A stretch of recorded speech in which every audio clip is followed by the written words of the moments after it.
the breakthroughs that come with the breakdowns. I think we forget sometimes that hard times, if you utilize them and if you have perspective going through them, they can turn you into the most amazing, stronger, kinder version of yourself. In order to know what love is, you have to be willing to get your heart broken. In order to feel freedom and know what life is like feeling free, you have to face the uncomfortable feelings of booking a one-way flight, maybe feeling alone. And in order to find yourself, you need to be able to sit with who you are and sit with yourself and not feel discomfort with sitting alone. And I wrote in my journal last night that even when it's cloudy, there is still sun above. And I think that's sometimes what we forget. Even when things are looking so grey, things aren't looking good, the sun is still above it.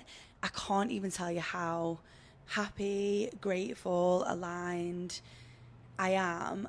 It's because of the person that I became through the things that have hurt me over the past 2 years. In my journal, I always write my gratitudes and I write how thankful I am for the things that broke me, because I have been put back together so much better and on a path that is so much more aligned to me anyway.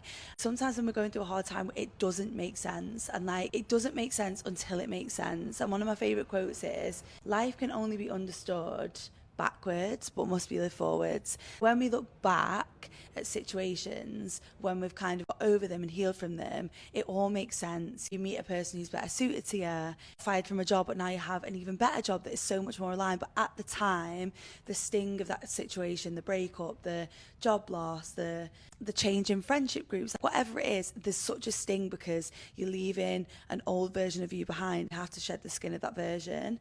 But then the version that comes after that, the breakthrough that comes with the breakdown, is so fucking beautiful. I watched a reel yesterday and he said, in order to become the person that you're asking to be, you need to go through the things that are going to make you that person. So if you want to be a strong person with amazing boundaries, you're going to have to go through things that test those boundaries and test you as a person.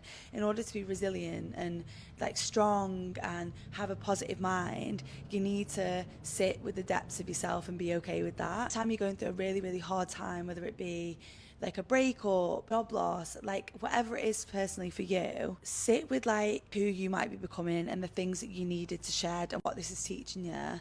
And I promise, it might be 6 months, it might be 2 years, you will fully feel the fruits of that breakdown. You'll fully feel so thankful at one point and be like, oh my God, look at the life that I have now. Look at the people I have around me because I changed direction, because I decided to leave that situation.